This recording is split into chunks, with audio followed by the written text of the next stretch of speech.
Filipenses, capítulo 1. Já demos uma olhada na introdução, carta de Paulo aos Filipenses. Também olhamos para o versículo 3 até o versículo 11, na mensagem de semana passada, do Ulisses. E hoje olharemos do versículo 12 até o versículo 19 desta carta. Enquanto você abre, se você já tem um tempo de cristianismo, ou mesmo tenha chegado há pouco tempo, você vai lembrar ou perceber que existem algumas frases que a gente fala assim no meio cristão que ninguém sabe muito bem de onde veio.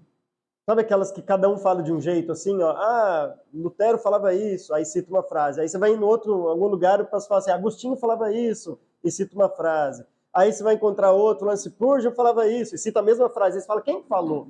É uma frase que parece assim, já assim, né, há tanto tempo que roda no mundo cristão, que daí ninguém mais sabe quem falou, ninguém sabe mais achar de onde veio, quem foi o primeiro a mencionar. Alguém falou, e aí foram colocando na boca de todo mundo famoso, porque se citar alguém famoso assim é legal, né? Numa pregação, né? Você fala Spurgeon, falou, todo mundo rapaz, falou assim, né? Então foram citando isso daí, e ninguém muito sabe. Uma dessas frases é aquela que eu já ouvi falando que foi Lutero, mas já ouvi também gente falando que foi Spurgeon. Então você decide. Você coloca na boca de quem quiser, eles estão mortos, não vão ficar bravos com você. Se não foi eles, no céu você vai saber, mas fica tranquilo. Mas dizem que Spurgeon ou Lutero, um dos dois, falou que o evangelho não precisa ser defendido. Nós não precisamos defender o evangelho, porque o evangelho é como um leão. Você simplesmente precisa abrir a jaula. Já viram na boca de quem isso daí? De todo mundo, né? Todos os grandes teólogos da história da igreja já falaram isso, né? Então, já vi na boca de todo mundo. Nós não precisamos defender o evangelho. Precisamos só garantir que a jaula seja aberta e o evangelho vai fazer o trabalho dele. Olha o que Paulo vai dizer aqui no capítulo 1, versículo 12 até o versículo 19. Eu vou ler todo o trecho para você, que é o texto que nós vamos analisar. O texto diz assim: quero que saibam, irmãos, que aquilo que me aconteceu tem, ao contrário, servido para o progresso do evangelho. Como resultado, tornou-se evidente a toda a guarda do palácio e a todos os demais que estou na prisão por causa de Cristo. E os irmãos, em sua maioria, motivados no Senhor pela minha prisão, estão anunciando a palavra com maior determinação e destemor. É verdade que alguns pregam Cristo por inveja ou rivalidade, mas outros o fazem de boa vontade. Estes o fazem por amor, sabendo que aqui me encontro para a defesa do evangelho. Aqueles pregam a Cristo por ambição egoísta, sem sinceridade, pensando que me podem causar sofrimento enquanto estou preso. Mas que importa? O importante é que, de qualquer forma, seja por motivos falsos ou verdadeiros, Cristo está sendo pregado e por isso me alegro. De fato, continuarei a alegrar-me, pois sei que o que me aconteceu resultará em minha liberdade, graças às orações de vocês e ao auxílio do Espírito de Jesus Cristo. Paulo está falando aqui, está contando algo que aconteceu com ele. E ele está mostrando, ou tentando consolar os irmãos lá de Filipos, que este algo que aconteceu com ele, o contexto nós sabemos o que é, né? O capítulo 1, na mensagem do Estevão, né, já foi dito que é a prisão dele. Ele fala que estava preso em correntes, em algemas, então ele estava algemado, estava preso ali, numa prisão um pouco relativamente tranquila, a ponto de poder escrever uma carta, mas claro, ninguém quer ficar preso. Ele estava preso, estava limitado de certa forma, e ele então vai consolar os seus leitores diante da sua prisão. Imagina você, cristão, primeiro século, cristianismo, movimento novo ainda, e aí o maior líder talvez do cristianismo, ou um dos maiores, juntamente com os outros apóstolos, é preso. Talvez cause no coração das pessoas aquele medo, aquele receio, né? Se o nosso líder, o nosso grande líder aqui, né, foi preso, o que será então de nós, meros cristãos mortais aqui? Então esse receio que talvez possa ter causado no coração ali de alguns membros da igreja de Filipos, Paulo vai saciar, ou vai pelo menos dirimir estes receios com estas palavras. E ele vai fazer isso dividindo a sua argumentação aqui em duas partes principais. A primeira delas, versículo 12 até o versículo 14, ele vai mostrar que o progresso do evangelho supera a sua prisão, é maior do que a sua própria prisão. Versículos 15 até o versículo 19, ele vai mostrar então que o progresso do evangelho é maior ou supera qualquer motivação. No fim das contas, o que Paulo está mostrando aqui, como ele está fazendo em toda a carta aos Filipenses, é que o progresso do evangelho, é o evangelho vencedor que progride, é de fato o que importa. Em outras palavras, Paulo está tirando um pouco o foco de si mesmo dentro da sua situação, da sua prisão, e colocando luz, foco onde de fato deve ser colocada, que é o evangelho e não a pessoa dele. Ele faz isso, então, a partir do versículo 12 até o 14, analisando esta primeira etapa, assim. Ele começa o texto: quero que saibam, irmãos, que aquilo que me aconteceu tem ao contrário servido para o progresso do evangelho. O que me aconteceu, embora ele não diga, como eu já mencionei aqui, claramente é a sua prisão, algo que estava causando temor para os seus ouvintes. Por outro lado, ele usa uma palavra muito interessante aqui, que a NVI traduziu por ao contrário, talvez na sua Bíblia seja antes, alguma coisa assim, né? Antes, ao contrário, alguma coisa assim. Mas é uma palavrinha grega que dá a ideia de uma coisa maior ou melhor. Ou, se você é dos mais antigos, né, mais melhor ainda, né? Ou, se você é mais, a gente fala assim, mais melhor de bom, sabe? Uma coisa assim, ó, algo que é realmente, que vale a pena aquilo que eu passei por causa de algo que é superior, que é melhor, que tem uma melhor validade, maior qualidade. Então, quando ele diz, quero que saibam, irmãos, que aquilo que me aconteceu tem ao contrário, ele não está negando o que aconteceu com ele, a sua prisão. Porque, ao contrário, pode parecer que aquilo lá tinha um propósito, alguma coisa que eles estão falando, mas, na verdade, é um propósito que é ao contrário disso. Mas ele está dizendo, eu estou sofrendo, a minha prisão é real, é verdadeira, eu não estou gostando de estar aqui, ninguém gosta de sofrer, de fato, ninguém é masoquista a ponto de ficar procurando o sofrimento, mas o que Paulo está dizendo é que, mesmo essa prisão, mesmo esse sofrimento sendo real na minha vida, ele vale a pena. E por que ele vale a pena? Por causa de algum propósito maior que ele tem. Isso é muito interessante porque quando Paulo vai descrever aqui o motivo pelo qual vale a pena ele estar preso, que é por causa de Cristo, que nós vamos ver daqui a pouco, isso mostra que não é qualquer sofrimento nosso que é válido. Já encontrou com gente que assim, que parece que sofrer é sinônimo de piedade? O sofrimento não é sinônimo de piedade. O sofrimento por Cristo é sinônimo de piedade. Às vezes você pode sofrer, como o Novo Testamento vai dizer, por estar fazendo mal. Então você não deve se vangloriar se você está sofrendo por fazer o mal. Se você sofre por fazer o mal, isso não é sinônimo de piedade. Se Paulo tivesse preso por algum motivo lícito, correto ali, que ele fez alguma coisa, ele não poderia se colocar na situação e dizendo, meu sofrimento vale a pena porque o evangelho está sendo pregado. Não. No caso, seria o evangelho está sendo envergonhado. Então, não seria válido aquela prisão dele. Ele deveria realmente se arrepender daquele pecado. Agora, todo sofrimento que passamos, de fato, vale a pena. Se for por causa de um propósito maior, que é o progresso do evangelho.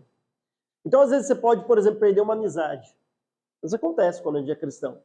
Tem gente que você se posiciona como cristão, a pessoa não gosta desse posicionamento, não quer conviver com você. Ok. Se isso aconteceu porque você é cristão e porque defendeu os valores do cristianismo, isso tem que contribuir para o progresso do evangelho. Agora, se isso aconteceu porque você é meio chatinho, malo, sabe aquele cara assim? Bom, reveja o jeito que você é socialmente falando. Então não é qualquer tipo de sofrimento que valida o cristianismo como um sofrimento pelo sofrimento. Às vezes, por ser cristão, você pode perder o trabalho. Isso pode acontecer, como nós falamos hoje aqui na Escola Dominical. Isso pode acontecer de fato. Mas não é todo mundo cristão que perde o trabalho que pode se vangloriar disso e dizer assim, que bom, isso serviu o progresso do evangelho, é um propósito maior. Não, às vezes você é um péssimo funcionário. E você precisa rever o jeito que você é como um trabalhador. Enfim, não é todo sofrimento que é validado. Paulo, então, diz aqui que o sofrimento dele, por ser em Cristo, por causa de Cristo, aí sim tem esse propósito superior. Algo que é muito maior, muito melhor do que ao seu próprio conforto, à sua própria liberdade. E talvez dos nossos sofrimentos, se de fato é por Cristo, se nós não tivermos isso em mente, a gente não vai conseguir e aguentar o sofrimento. Nós vimos ontem aqui o Alex falando de coisas que ele passa, de medos, de temores que ele enfrenta por estar onde está. Agora a gente não pode falar porque está gravando, né? Pode prejudicar a vida dele ali. E por passar dificuldades ali, e os convertidos ali a mesma coisa, né? Os convertidos sofrem com família expulsando ele de casa e ele não tem para onde ir, e tudo aquilo que ele vai passar ali, mas se todo esse sofrimento for por causa de Cristo, ele tiver isso em mente, nós passaremos por esse sofrimento. Se perdemos esse propósito de vista, que o meu sofrimento visa progresso do evangelho, a expansão do reino, eu não vou aguentar esse sofrimento. Logo eu vou abaixar um pouco a guarda e talvez fazer algo diferente para manter o meu emprego, para manter aquela amizade que eu tanto valorizo, algo que para mim pode ser superior ao sofrimento em prol da causa de Cristo. Mas para Paulo não. Paulo preferia estar preso, sabendo que o seu sofrimento era um impulso para o progresso do evangelho. E de que maneira o exemplo de Paulo como preso servia então para esta expansão, para esse progresso do evangelho? Paulo vai mostrar que existe uma consequência na vida dos descrentes e uma consequência na vida dos crentes. Existem essas duas consequências acontecendo ali. Primeiramente, ele vai falar na vida dos descrentes. Ele diz assim, versículo 13: como resultado, tornou-se evidente a toda a guarda do palácio e a todos os demais que estão na prisão por causa de Cristo. Por causa do sofrimento dele, agora a guarda pretoriana, né, a guarda do palácio, essa palavra aqui descreve a guarda que era pessoal do imperador. É como se o imperador tivesse realmente mandado, a sua guarda pessoal, vai lá e cuida de Paulo ali, né, e garante que ele não vai sair de lá e tudo mais. Agora imagine só, né, eu não sei se é assim que funciona não, não sei se funciona assim, se os policiais, os guardas ali têm essa curiosidade, falar assim, por que esse cara está preso aqui? O que é que ele fez? Tem curiosidade assim às vezes, não? O que aconteceu com ele? Quando você não sabe, né, quando não foi você que prendeu ali, né? O que aconteceu com ele? Você tem essa curiosidade, né? Por que esse cara está aqui? O que aconteceu com ele? Ainda mais se Paulo, né, seguiu o padrão lá junto com Silas, fica cantando lá na cadeia e tudo mais. O que aconteceu com ele? Paulo ia responder: estou preso por causa do evangelho, por causa de Cristo. Você não vai ficar curioso? Assim, mas isso é um crime? Por que esse evangelho é? Ou seja, a própria prisão dele estava despertando ali naqueles guardas a possibilidade de conhecer a Cristo, porque eles sabiam que a prisão dele era por causa de Cristo.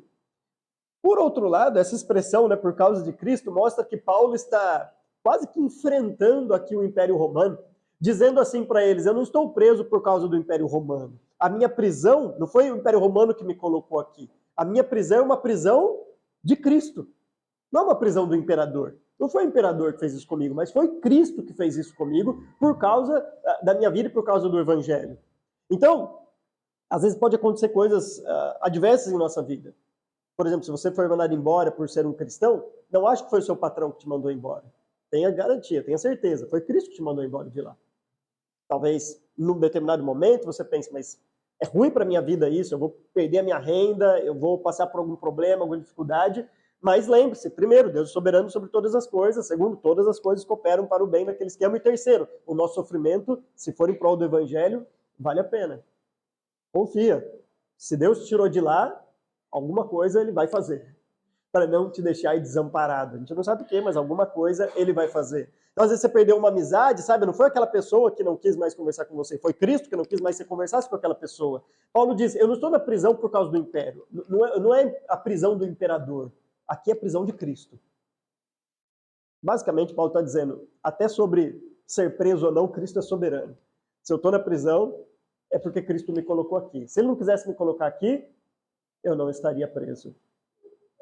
Agora, não é só a guarda, ele coloca outras pessoas, embora ele não diga quem é, provavelmente pessoas que iam lá visitá-lo, ou pessoas que viviam ali, enfim, na prisão, servindo, alguma coisa, mas ele diz: tornou-se evidente a toda a guarda do palácio e a todos os demais que estão na prisão por causa de Cristo. Agora, talvez esse todos os demais traga a nossa atenção para a importância que Paulo dava de deixar claro que ele estava preso ali por Cristo. Parece que essa expressão o que me lembra é assim, não passou uma pessoa aqui na prisão que eu não falei, eu estou aqui por causa de Cristo. Nenhuma pessoa aqui estava aqui por acaso. Se uma pessoa estava aqui, eu fazia questão de falar, eu estou aqui por causa de Cristo Jesus.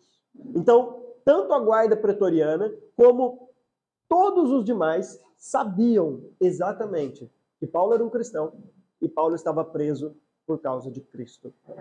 Mas eu sei que muitas vezes nos posicionar como cristão pode trazer sofrimento, como trouxe para Paulo. Mas lembra, não existe agente secreto no cristianismo. Não existe. Nem os missionários que estão em lugares proibidos podem ser agentes secretos do cristianismo. Uma hora ou outra eles vão ter que se posicionar e vão ter que falar que são cristãos. Como o Alex disse ontem aqui, né? Esses missionários que ficam...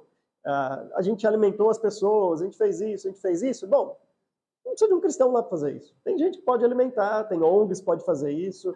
O cristão existe justamente, foi salvo para propagar e fazer parte da expansão do evangelho. E não há como o evangelho expandir se nós não posicionarmos e dizermos, somos cristãos e temos a anunciar a Cristo Jesus. Nós temos a palavra, temos a possibilidade de salvação e queremos anunciá-la. Não passava ninguém por Paulo sem saber que ele era um cristão e que estava preso por lá. E que essa possa ser também a nossa atitude, mesmo diante de um iminente sofrimento. Então esse era o resultado na vida dos descrentes, aqueles que não conheciam. Paulo aproveitava aquela situação para, mesmo na prisão, anunciar o evangelho. Mas e para os crentes? Ele diz assim no versículo 14. E os irmãos, em sua maioria, motivados no Senhor pela minha prisão, estão anunciando a palavra com maior determinação e destemor. Imagine as pessoas ali com medo. Então, Paulo falou, vocês estão com medo? Não. A maioria não está com medo. A maioria, mesmo assim, sua maioria, eles estão, na verdade, com mais destemor. A palavrinha que é o não temor, o não medo. Na Bíblia, estou com medo de falar porque eu fui preso. Pelo contrário. E aí é muito interessante que geralmente isso acontece com quem está ligado e engajado numa causa. Sabe quem está assim? Pensa um cara assim numa causa política, por exemplo, ou numa qualquer outra causa dessa. Aí o líder começa uma injustiça e ele é preso. Quem está engajado na causa mesmo fala assim, ó, agora a gente vai lá. Sabe, agora a gente vai mesmo porque prenderam o nosso líder. Quem não está tão assim vai falar assim, opa, é o momento de eu cair fora. É o momento de eu ficar escondidinho aqui na minha e não dar muito a cara porque o negócio está perigoso aí e tudo mais.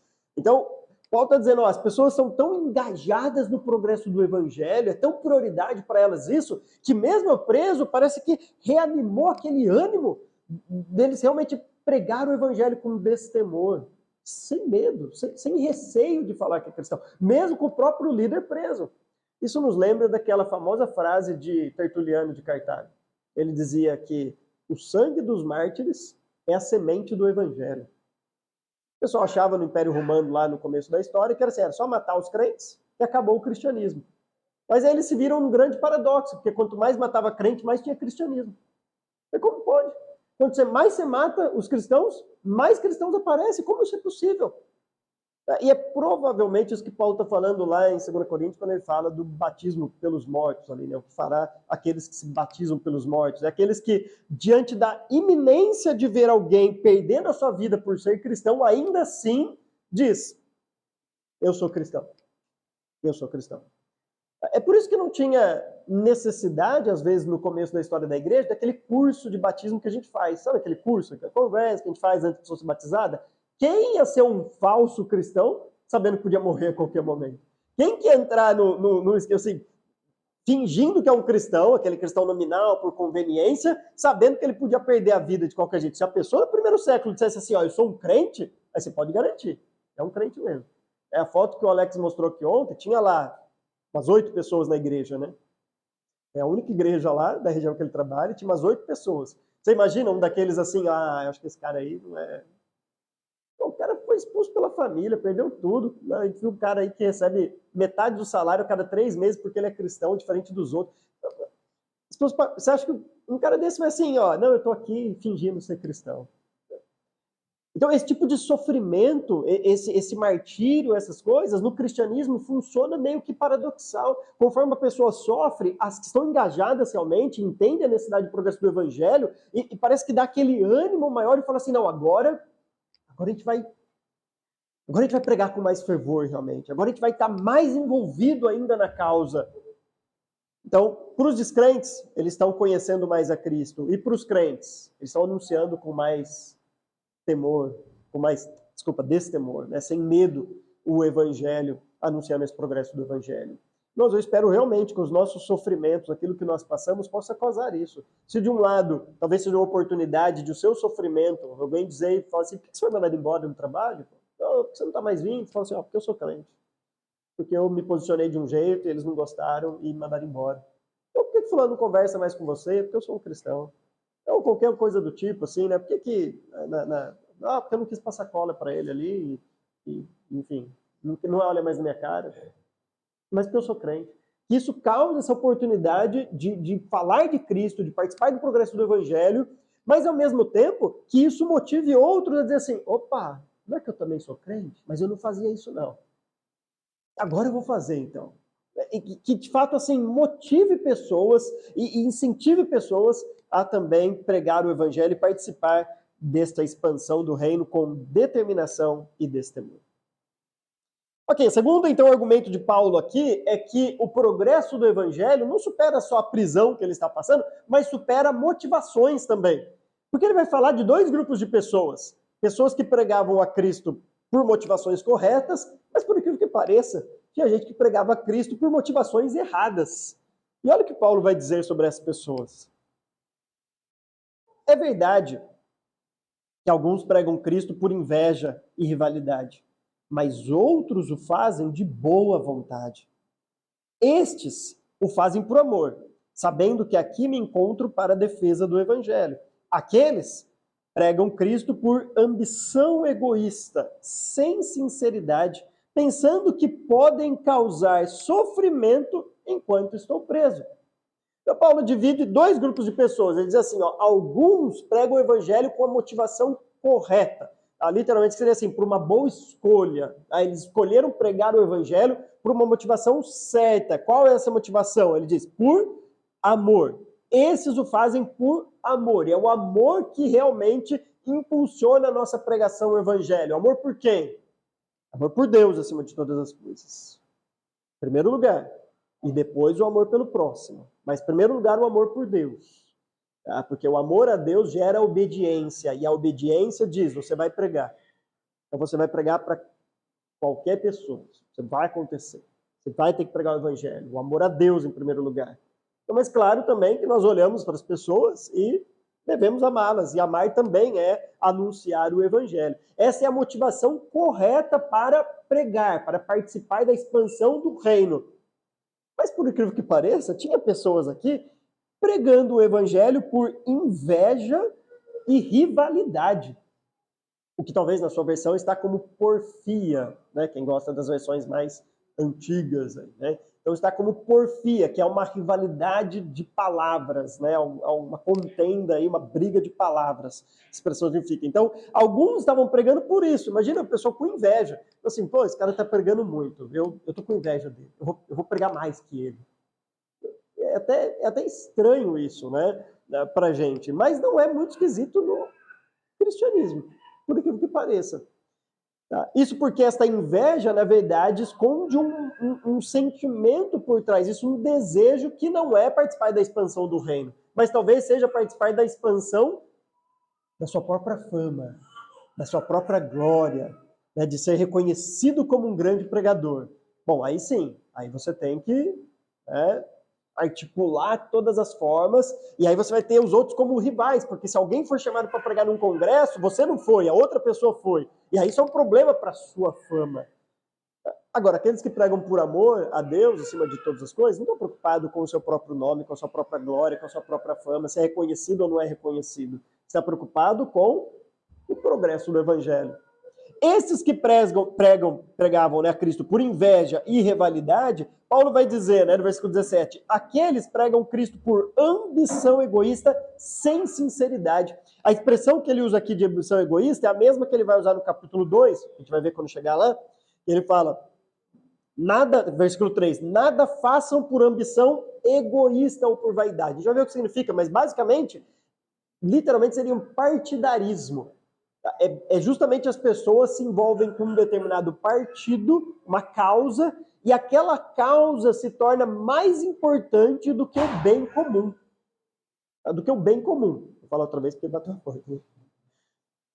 É bem o que acontece na política, né? Às vezes, por exemplo, uma pessoa se envolve num partido, em algo, e ela defende aquilo, mesmo que aquilo não seja o bem coletivo, bem para todos, mas é o que a causa defende. Então eu preciso defender isso a qualquer custo. E Paulo está falando assim, alguns estão pregando por isso, por ambição egoísta, por partidarismo, por defender uma causa ali, né? Por simplesmente defender algumas coisas que eles querem, que Paulo vai mostrar o que é, e não importando com a real motivação, com aquilo que de fato deveriam importar. E isso, obviamente, faz com que a pregação seja sem sinceridade, falsa. A motivação, não a pregação, motivação, como Paulo vai dizer para frente. Agora, uma coisa interessante, né? Paulo diz assim, pensando que me podem causar sofrimento enquanto estou preso. Ou seja, a motivação dessas pessoas, a ambição egoísta era assim, ó, esse era o partido deles. Era assim, ó, nós somos rivais de Paulo. Então, o que nós temos que fazer como rivais de Paulo? Causar mal para ele. Vamos causar o mal para ele. Como que a gente faz isso? Vamos pregar o evangelho. Esquisito, né? Eu sei que é esquisito, sou esquisito. Mas é isso que eles estavam fazendo. Paulo prega o evangelho? Prega. Então isso é isso aí que a gente vai fazer. Vamos pregar mais ainda. Vai pregar mais o evangelho. Ele vai ficar bravo com a gente. Assim, não sei se as pessoas eram tão inteligentes assim, né? Se quisesse fazer mal para Paulo, poderia fazer de outras maneiras, né? Talvez os falsos mestres, né, entrando na igreja ali, pervertendo aqueles que já eram salvos e tudo mais. Porque Paulo vai dizer depois. Mas que importa? Versículo 18. O importante é que, de qualquer forma, seja por motivos falsos ou verdadeiros, Cristo está sendo pregado e por isso me alegro. É a mesma coisa da gente chegar aqui e falar assim, ó, para a reforma da igreja vai ficar tanto. Aí vem uma pessoa e oferta uma boa grana. Aí chega outro e fala assim, quer saber? Vou ofertar mais. Eu falo, amém, pode, tudo bem. Tudo bem. Claro que depois a gente vai fazer um belo aconselhamento bíblico nas suas motivações aí para ajustar e você tirar esse pecado. Mas amém, tudo mais. Agora, veja, Paulo não está com isso validando a motivação dessas pessoas. Isso é algo que a gente tem que ter em mente aqui. Ele não está dizendo assim, ó, ok, então qualquer motivação vale na pregação do evangelho. Ele não está falando isso, validando a motivação. Ele só está dizendo que mesmo com uma motivação certa ou errada, e aí ele está dizendo que essa motivação é errada, é pecaminosa, o mais importante é o quê? O evangelho está sendo pregado. Você está falando de Cristo? Deixa eu falar de Cristo, não tem problema. Aí vem outra frase que eu acho que essa é de Lutero mesmo, né? Enfim, essa eu acho que... Não, essa é de Lutero mesmo, brincadeira. Essa é de Lutero. Lutero falava assim, se Paulo, Pedro, Cefas, né, ou qualquer outro, pregar qualquer coisa menos Cristo, pode ser Paulo, Cefas pregando, mas isso não vai ser o evangelho. Agora, se Pilatos, Herodes ou Pôncio Pilatos pregar a Cristo, aí sim vai ser o evangelho. O que Pedro está dizendo é o quê? Mais importa o conteúdo, o que Lutero está falando é o quê? O que mais importa é o conteúdo, é pregar a Cristo, do que de fato quem está pregando. É exatamente isso que Paulo disse aqui. Tem pessoas que se convertem em igrejas que talvez a gente nunca pisaria lá. Tem pessoas que se convertem no meio do catolicismo. Ninguém lendo a Bíblia lá, e a Bíblia está sendo lida, exposta, o Evangelho está sendo lido, pelo menos, não pregado, mas lido, e as pessoas podem se converter em lugares que a gente nem imagina, porque Deus não precisa usar essa ou aquela pessoa, Deus pode usar quem Ele quiser, quando Ele quiser, do jeito que Ele quiser, para pregar. É só lembrar que quando Pilatos ou Herodes agora escreveu lá, Jesus, rei dos judeus, aí eles falaram, não, apaga isso, escreve o que ele disse aí de judeus. Aí ele fala, o que eu escrevi, escrevi. Então, assim, um ímpio escrevendo certo, profetizando, movido por Deus, e ainda assim, não, também não vou mudar. O que eu escrevi, escrevi, e vou deixar ali. E ponto final. Então Paulo está dizendo, ok, eles estão com motivação errada? Sim. Se fosse na minha igreja eu faria um aconselhamento bíblico, trabalharia as motivações? Sim. Mas não são meus rivais, então o que importa é que o evangelho está sendo pregado. Paulo deveria estar falando assim para os seus leitores, né? Ó, deixa eles achando que eles estão me causando problema. Se for isso, tá ótimo. Deixa eles achando, porque pelo menos eles estão pregando mais o evangelho. Então, por isso que o evangelho, ele supera qualquer motivação, assim como supera também a prisão. Né? O que importa é que o evangelho está sendo pregado, e por isso Paulo estava alegre, mesmo na prisão. Ele estava contente. E aí ele diz algo interessante. Ele fala, de fato, continuarei a alegrar-me, pois sei que o que me aconteceu resultará em minha libertação. Agora eu quero pedir licença aqui para os tradutores da NVI e dizer que essa foi uma péssima tradução de libertação. Que a palavra aqui, soteria, pode ser traduzido por salvação, mas pode também ser traduzido por libertação, liberto, salvo, alguma coisa assim. Mas libertação parece o quê? Parece que Paulo não vê a hora de sair da prisão. Não é? Parece que é isso que ele quer. Mas olha só o que ele falou no começo, do versículo 12. Quero que saiba, irmãos, que aquilo que me aconteceu tem, ao contrário, servido para o progresso do evangelho. Ou seja, a minha prisão tem servido para o progresso do evangelho. Aí ele chega no versículo 19 e diz, pois sei o que me aconteceu resultará em minha libertação. O que ele está dizendo? Ele sabe que o que aconteceu quando ele foi à prisão vai resultar na libertação? Não fica estranho isso? Assim, ó, eu sei que a minha demissão vai causar a minha contratação. Como assim? Você foi demitido, como que você vai ser contratado? São coisas opostas. Ele não pode estar dizendo assim, ó, eu sei que o que me aconteceu, a minha prisão, vai resultar na minha libertação. Mas como assim vai resultar? Pode ser, claro, cronologicamente vai ser uma coisa depois da outra, mas não resultar, não terminar ou contribuir para isso. Então, o que Paulo está dizendo aqui não é a esperança dele de continuar a se alegrar porque ele já está solto. Porque ele acabou de dizer que ele se alegra mesmo na prisão. Ele não dependia disso para ficar alegre. O que ele está dizendo é que, graças às orações de vocês e graças ao Espírito de Jesus Cristo, eu quero continuar fiel aqui, mesmo preso, mesmo passando por esses sofrimentos. E isso é a salvação. Okay? Claro, não a salvação soteriológica que nós dizemos, não aquela salvação de você ser salvo e ganhar a vida eterna, nada disso, mas o desenvolvimento da sua salvação. Você mostrar realmente, ó, eu sou um salvo. Eu aguento as provações, eu aguento as tribulações, eu aguento prisões, eu aguento demissões, eu aguento inimizades, eu aguento tudo. Um salvo aguenta tudo isso por causa do progresso do Evangelho. Se for pelo reino, se for pelo progresso do Evangelho, um salvo aguenta qualquer coisa. Então Paulo não está dizendo a expectativa que ele tinha de resultar na libertação da prisão. A expectativa que ele tinha é que tudo aquilo que ele estava passando era uma confirmação, de fato, da sua salvação. Ele sabia, essa diversidade, a prisão que ele estava passando ia resultar na sua salvação. E aí ele cita dois fatores interessantes aqui. Graças às orações de vocês e ao auxílio do Espírito de Jesus Cristo. Paulo está dizendo que nenhum sofrimento no cristianismo deveria ser um sofrimento particular. Nenhum sofrimento no cristianismo deveria ser passado de maneira isolada. Enquanto pessoas sofrem, outras devem orar por aquelas que sofrem.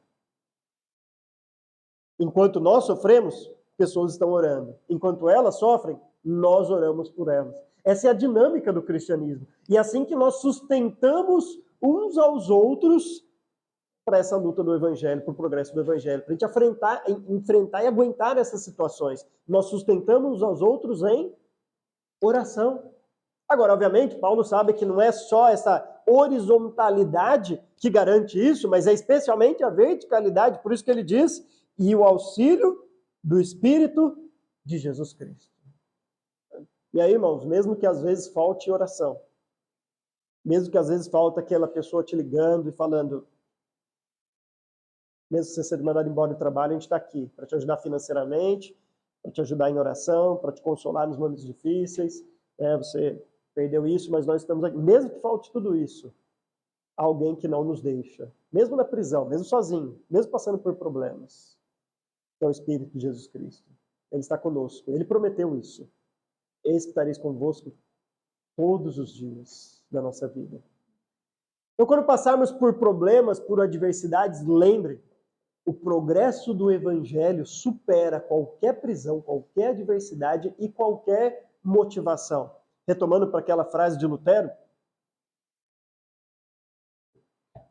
Um parafraseando, Lutero barra Spurgeon, né? Paulo estava preso, mas o evangelho não. O evangelho estava bem solto. E vai continuar solto. E vai continuar salvando vidas, transformando vidas. Eu espero que Deus nos use nesse processo. Amém? Amém.